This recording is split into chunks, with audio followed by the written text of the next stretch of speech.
আসসালামু আলাইকুম। গাইড মাল্টিং স্কুলের পক্ষ থেকে সকলের শুভেচ্ছা অভিনন্দন।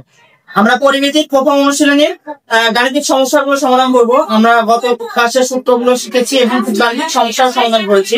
আজকে উদাহরণ 2 নাম্বার উদাহরণটা আমরা সমাধান করব। উদাহরণ 2টা আমরা সমাধান করব। উদাহরণ 2 আমাদেরকে কি বলেছেন, যে বলেছেন ত্রিভুজের দুই বাহুর দৈর্ঘ্য যথাক্রমে 9 সেন্টিমিটার এবং 10 সেন্টিমিটার এবং এদের অন্তর্ভুক্ত কোণ 60 ডিগ্রি হলে ত্রিভুজটির ক্ষেত্রফল কত? আমাদেরকে ক্ষেত্রফল নির্ণয় করতে হচ্ছে। আমরা গত ক্লাসে সূত্রগুলো শিখেছি। এখানে আমাদের কি কি দেওয়া আছে সেগুলো আগে ভালোভাবে তুলব। তাহলে সমাধানের সময় আমরা কি কি এখানে 5 বাহু দৈর্ঘ্য দেওয়া আছে, আমরা 2 বাহু দৈর্ঘ্যটা আগে তুলি। তাহলে এখানে প্রথম বাহু দৈর্ঘ্য আমরা কে দ্বারা প্রকাশ করলাম? কি দ্বারা প্রকাশ করলাম? a সমান কত? 9 সেন্টিমিটার। আর হচ্ছে দ্বিতীয় বাহু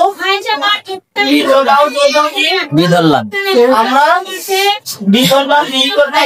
10 সেন্টিমিটার। 10 সেন্টিমিটার এবং হচ্ছে এটা অন্তর্ভুক্ত এবং এটা কি অন্তর্ভুক্ত থিটা। অন্তর্ভুক্ত কোণকে আমরা কি দ্বারা টেস্ট করি? থিটা কত ডিগ্রি? 60 ডিগ্রি। তাহলে আমাদেরকে কি নির্ণয় করতে বলছে? ক্ষেত্রফল। আমরা ক্ষেত্রফলের সূত্রটা পড়ে আছি। ক্ষেত্রফলের সূত্র আর দুইটা বাহু ত্রিভুজের দুই বাহুর দৈর্ঘ্য এবং এদের অন্তর্ভুক্ত কোণ দেওয়া হবে। ক্ষেত্রফলের সূত্রটা কি? হাফ এবি sin থিটা। তাহলে হাফ এবি sin থিটা। তাহলে আমরা শেষ করে ফেলবো। তাহলে আমরা জানি ত্রিভুজের ক্ষেত্রফল কি হাফ এবি sin থিটা। এখন আমরা কি করব? যার যেখানে মান সেখানে মান বসাবো। বর্গ একক ছিল, বর্গ তাহলে এখানে কি বর্গ সেন্টিমিটার। তাহলে হাফ এর জায়গায় এর মান বসাবো। এর মান কত? 9 গুণন 10, বি মান কত? 10 গুণন sin তার জায়গায় মান বসাবো। কি বসাবো? sin থিটা বর্গ সেমি। তাহলে আমরা যদি কাটাকাটি করতে পারি, দেখো এই দুইতে এই দশমিক কি করা যায়?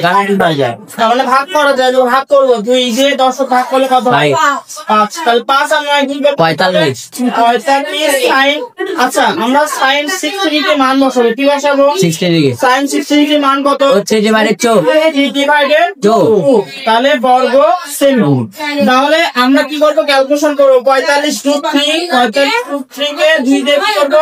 ভাগ করব। 45 * 3 কে কি করব? 2 দিয়ে ভাগ করব। তাহলে 45 * 3 কে 2 দিয়ে ভাগ করলে যেটা হবে সেটাই আমাদের কি आंसर। বলো তো 45 * 3 কে 2 দিয়ে ভাগ করলে কত হবে? 38.9। তাহলে 38.9 না বর্গ সেমি। আমাদের দশমিকের অ্যানসার আসলে কি লিখতে হবে? অবশ্যই প্রায় লিখবো। কি লিখবো?